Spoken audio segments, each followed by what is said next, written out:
What is going on, everyone, and welcome back to my channel. Now, today's video, all I'm going to say to you is just strap in, right? You know, petty revenge, pro revenge, even nuclear revenge. This subreddit, r/SupernovaRevenge, is just a whole nother level. I can't really explain to you what you're about to watch, guys. It's a long video. It's a mental story that has so many twists and turns and ends with quite possibly the most incredible revenge I've ever seen in my life. Now, before we jump into that, those of you that follow me on Twitter might have seen I tweeted out this earlier this morning. So as you can see, I tweeted, the person that ratios this tweet the hardest will get a shout out in my next video.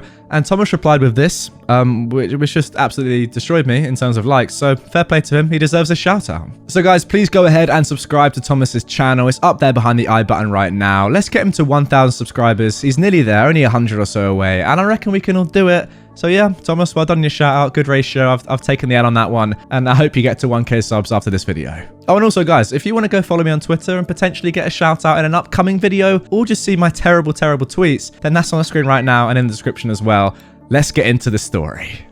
Treat me like dirt for years? I'll expose you at your wedding and let your breakdown do the rest. I've been debating posting this story, as it was supposed to be a nuclear revenge, but it escalated to a supernova revenge with a possible black hole revenge. Disclaimer, the names of the people in this story have been changed to protect their identities. Backstory. When I was in my first year of college, I was assigned a lab partner, who we will call Robbie. He was a nice fella to spend the long, arduous days at college with, and over the 2 years of college, I came to view him as a brother. He had a couple relationships throughout college. The first ran its course throughout the first year, concluding with a relatively peaceful end. His second relationship introduces the star of this story, who I had theorized as an entitled person. However, upon revising this tale, I believe she is an insidious hag. Her name, Sally. College. Sally was lovely to be around for the first couple of months. I even admit some jealousy of their perfect relationship. Once the 4th month began though, Sally began to ask if anyone could give her some money for lunch. So Robbie or one of her friends would give her some money for food. After the 3rd time asking, next to no one provided anything, so she dragged Robbie away and returned 10 minutes later with food. This would continue for most of the year, of her going around cornering people, sometimes even other random students, and shaming them into giving money or food. She attempted this on me once, whilst I was waiting to be served in the cafet. At this point, I'd had enough of her attitude and begging, so I loudly announced, "Stop begging me for money. It's not my responsibility to pay for your lunch. Maybe you should stop using the cash your parents give you for jewelry and iPhone accessories and actually buy your own lunch for once." After that encounter, she never pestered me for cash again, but doubled down on pestering everyone else and became extremely passive-aggressive towards anyone who refused giving her what she demanded. I told Robbie what she was doing, but he always replied with the same thing. "I'll talk to her later about it." He never did. Each time I pestered him about talking to her, he would happily stroll in with an odd smile on his face. It turns out that whenever he began one of these talks with her, she just got on her knees and went down on him. He was so weak-willed when it came to an argument, he would shut up when she had a problem, but when he had a problem, she would be submissive to his every sexual desire to keep control. About halfway through the year, she fell pregnant. I was not one bit surprised about that, as they were banging like rabbits at this point. As a side effect of this news, Sally employed guilt-tripping into her begging routine and was returning with £10 to £30. She was becoming unbearably toxic at this point, as she was showing off her loot. I'd had enough. I excused myself from the group and texted a few others who disliked her begging and proceeded to the college's office and told them exactly what Sally had been doing. Within a day of our report, Sally no longer begged or shamed anyone in college for the remainder of the year. And I thought it was finally over, that she had learned her lesson. But oh boy, she didn't. If anything, I had just stoked the fire of her rage, but she was unable to act upon anything as she would have been kicked off her course if anyone else reported her about her activities. I savoured my victory and enjoyed the peaceful last 3 months of college with her death glare constantly on me. Moving on to work and life. After we went our separate ways after college, most of the people from our friendship circle went to further education or began careers. I still remained in contact with Robbie and a few others and did what I could to support him in preparing to be a father. I even went to the extent of inviting him and Sally to come and take care of my much younger siblings to give them a taste of parenthood. Surprisingly, Sally thanked me for giving her the experience, and hadn't done anything out of the normal. I'd have expected her to do something petty to get me back, but alas, nothing happened. Robbie thanked me graciously for the experience and offered to pay me back with some drinks, to which I accepted and had a good time, if I might add. It was odd. Sally was obviously still annoyed about me screwing her little guilt-tripping scam, but she wasn't doing anything. I was extremely perplexed. I could see the anger in her eyes, behind her lovey-dovey smile, but I didn't know what she planned on doing, so I stayed alert for anything out of the ordinary.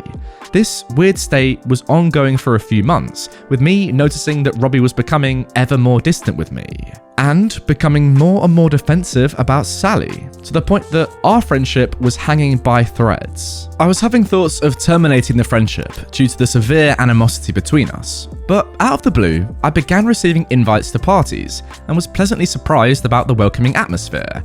Even after having a drink or two, Sally was bearable to be around. I think we found a sort of temporary middle ground during our mini Cold War. After a month of this middle ground being established, Sally began texting me more than usual, especially after I had attended the parties over the year. She usually asked me questions along the lines of, "Be honest, do you like me?" To which I replied, "Well, when you aren't being a pain in my butt every time." In truth though, I tolerated her for Robbie's sake. With things being more stable between the three of us, and nearing the end of 2017, Sally must have been drinking one night, and began texting me very provocative texts, proclaiming that she found my stubborn attitude sexy and began getting bored of Robbie. This was usually followed by a nude. Let me tell you that even when I first met her, I didn't find her attractive, especially after she had her first baby and let herself go hard. I told her very specifically, "I'm not interested in you. Please stop sending me nudes." Thankfully, they stopped, to which I praised the Lord. It was such an awkward position. The next afternoon, I got a call from Sally. I expected an apology along with the explanation of drunk dumb stuff, but nope. She went right into a crazed rant about me taking advantage of her whilst drunk. I was completely confused at this point, but here was the brief exchange of texts. Sally said, "Are you in love with me?" "Not in the slightest," I replied. "Then what was all that last night?" "You began the conversation last night, and before I could tell you to F off and leave me alone, you began sending pic after pic to me. It's not my fault for your drunken decisions." She remained silent and put the phone down. The news she sent went through iMessage, so they were permanently attached to the conversation. It was like a jump scare every time I saw them.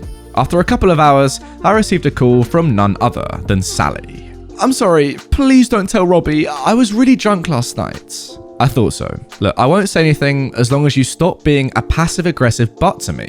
I also suggest you talk to Robbie, but don't outright tell him about what you said. "I promise. I'm sorry." After this happened, the remainder of 2017 was a breeze. No problems at all. Robbie even proposed to Sally and wanted to get married in 2018. Everything was going well. Me, Robbie, and Sally even went out for drinks together. However, they conveniently left when it was their turn to pay for drinks, which I pardoned to not kill the mood. I'd hoped that her entitled behaviour would subside, but I was wrong. Now for the wedding setup. Around the start of March 2018, I received an invitation with a small note inside, asking if I could donate towards their wedding. At that time, I was having financial trouble and told them so. Because I was pretty handy with Photoshop, Robbie proposed an idea which would use those talents. He asked if I could create a fancy collage as well as a slideshow for the wedding ceremony. Robbie asked Sally and she agreed. Sally and Robbie sent over 200 photos to me, requesting I enhance them and provided an idea on how they wanted their collage. I told them I could do them both. However, due to the size of the task, it would take me a number of months to go through all of them, as I had to go to work as well as take care of my younger siblings. Robbie, being the fair and understanding guy he was, suggested that they provide a few things in return, to which I declined at first, but he wouldn't take it as an answer, and forced me to make 3 requests or conditions. The conditions we settled upon are as follows. 1. I would be at the church to admire my handiwork. 2. I would receive a number of drinks on the house at the reception. And 3. They would be at my 21st birthday. I'd gone to both of their birthdays and endured it to make it a special event for them and wanted one to remember myself. They agreed to the conditions, and to make sure they held their end of the bargain, due to them skimping me on multiple occasions, I created a contract, which stated, "This contract specifies that Sally, redacted, and Robbie, redacted, will honour the conditions proposed by OP. These conditions have been agreed by Robbie and Sally. If these conditions are revoked or not met, OP has the authority and permission to alter the collage and photo slideshow for Robbie and Sally in any way he sees fit." We all signed the contract and made them a copy, then set off to begin the projects. I didn't hear too much from either of them until a month or so after the signing. Robbie texted me telling me that money was running low and had to make cuts to the amount of people at the ceremony, and wouldn't be able to include me in the ceremony or provide the drinks promised. I was a little irritated but understood, and told him I would forgive the 2 broken conditions if he attended my birthday. He assured me that he would be there, and I relaxed, hoping he would keep his end of the bargain. May 2018 comes around and my 21st arrives. My parents request I take my dog for a walk in the local park for an hour or 2 so they could prepare. I go for a walk, receive the text, and return home. As soon as I enter the house, I receive a royal birthday welcome from friends and family. After going around thanking people for attending, I notice Robbie wasn't present. I shoot him a text, but receive no reply. I then call him a few times, but still no reply. At that point, I'm a little irritated, but I don't let it bother me and enjoy both the day and night. The following morning, I wake up with a hellish hangover and a backlog of texts and missed calls from both Robbie and Sally. They're most likely going to apologise and offer to spend the day with me today, I thought. Nope. I called Sally and received a lovely morning greeting. "Why the F were you calling us yesterday? You woke up the baby!" I'm sorry for waking him, but it was my 21st yesterday and was wondering where you both were. Robbie assured me you'd both be here. "Oh, yeah, we forgot about that and went on our date night. We went to what? Are you serious? Excuse me? You just blew off my 21st when I spent time and money coming to both of yours, as well as providing you with a collage and a slideshow for your wedding?" "Well, I was feeling a little tired and told Robbie I didn't want to go to your stupid birthday." "Oh, I see how it is. I'm just a tool to you, aren't I?" "I'm sorry, alright? Just please, don't mess with my collage. I told everyone that there would be photos of our life together, and you edited them." I couldn't give a dang. You and Robbie have broken the 3 conditions that we agreed upon, and per our contract, I can do whatever I want to the collage, and you can't do anything about it. Click. Petty revenge mode activated. I was fuming. The self-centered cow cared more about a collage and a photo album and didn't even say thank you for it. I proceeded to spend over an hour messing with the photos, making Sally and Robbie cross-eyed, changing the color of clothes to really undesirable colors, and photoshopping in props into photos. It wasn't going to be noticeable at first glance, but would be goofy looking once you look closely at them. I wish that's where this all ended. The wedding came, she learned her lesson. But unfortunately, Sally isn't the type of person to take responsibility and accept the consequences. Oh no, she ain't. About 2 hours into my goof improvements, my phone began to blow up. Friends that I had made in college were calling, texting and messaging me off the hook. It was pandemonia. I was totally confused as to why my phone was blowing up, and since it was getting constantly called, I couldn't even investigate. I had to shut my phone down for half an hour and literally wait until people calmed down and stopped calling me so I could figure out just what was going on. I found out quickly. Sally had posted a full conversation of messages containing racial, misogynistic, and anti-religious tones with my name as a recipient all over her social media accounts. I was livid. She'd framed me as a hateful hooligan and had over 100 messages on Facebook Messenger from people who were all fuming or confused. It didn't help that Sally's family were heavily religious, leading them to be even more aggressive towards me, with multiple threats of death being thrown in. I immediately got to work, screenshotting the actual conversation in which some sane people had calmed their anger and began asking questions. It still left me with a near 100 people on the verge of beginning a crusade against me and even my family. It got so out of control that I had to call the police to help clear up the situation and had to contact Facebook to help with damage control. It took a full week for the situation to calm down, with the police concluding that the conversation which had been uploaded was a fake. Unfortunately, they were unable to have a warrant for her arrest as no threats of violence had been officially made. but they were able to place a restraining order upon her as she had slandered my name. I was done. She wanted to ruin my life, so I would ruin her to make it even. Nuclear revenge mode activated. I went back to the collage and slideshow for further additions. I reached out to past friends of hers, asking for anything cruel or mean she had said. They graciously obliged and sent me everything. This included every single drunk nude saying she was bored of Robbie and wanted to get effed by a real man. Every time she thought her Bible-bashing family were irritating her with their religious rubbish and just wanted them to donate her money. One friend had an entire paragraph of racist insults from a drunk rant. I think the most disgusting comment came from a cousin of hers, who we'll dub as Alice. She sent me several screenshots of texts from her saying, and I quote, "Why can't you stop being selfish and just give me your grandfather's inheritance, you stuck-up dog? Do you know how much me and the baby need that money ever since Robbie stopped giving me his debit card details?" I was disgusted at that one.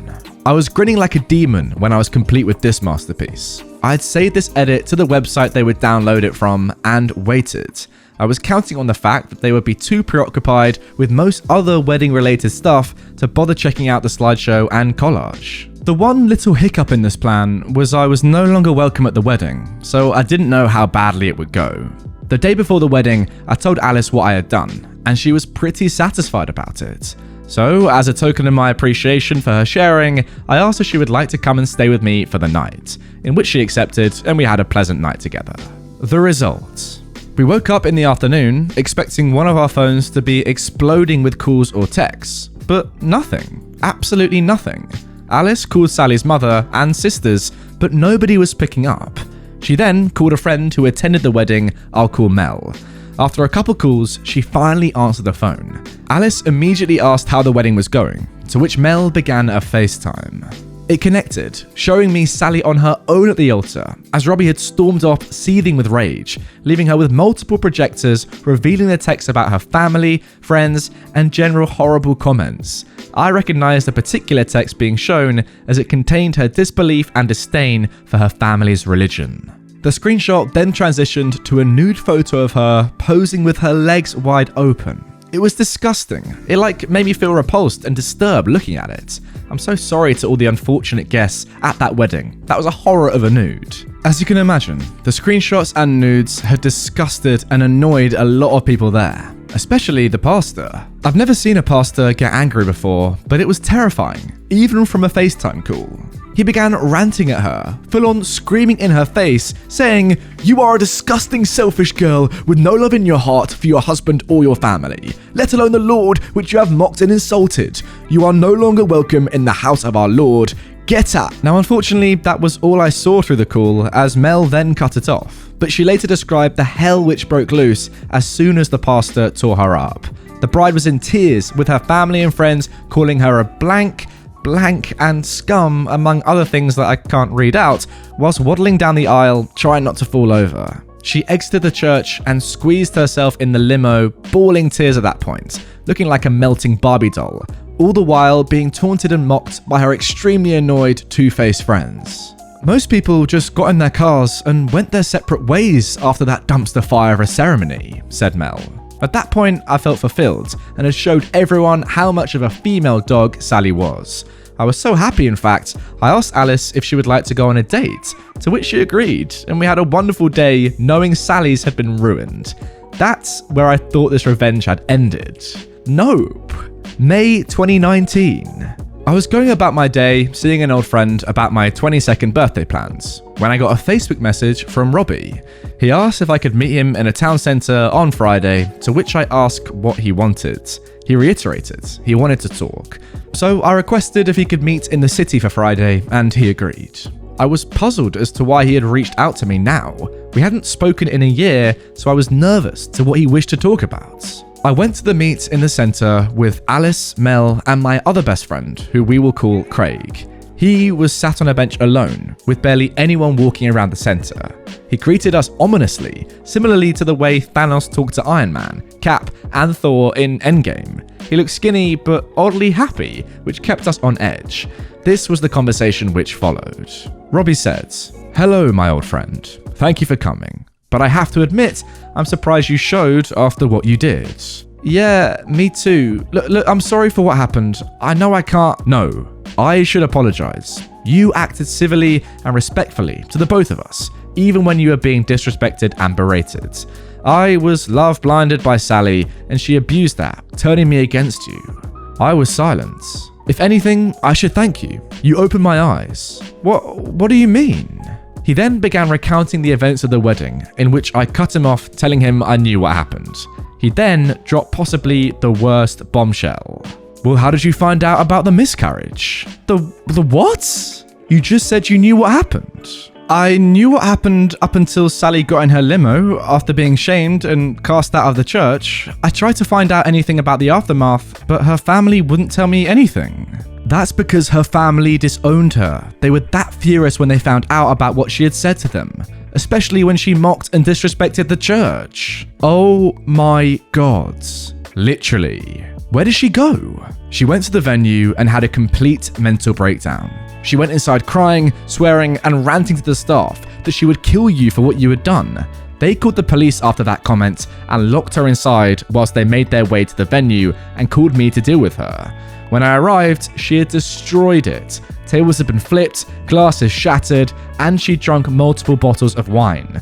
She was so dangerous and out of control that the police had to wrestle her to the floor and call in a police van, as she was simply too dangerous to put in a car. I was speechless at that point. It was a mess. It didn't help that she was 3 months pregnant, trying to attack anyone that tried to subdue her. They had no choice but to lock her in a cell for her own safety and others. At that point, we were completely stunned. We had seen her angry before, but we'd not heard of her being this violent and out of control.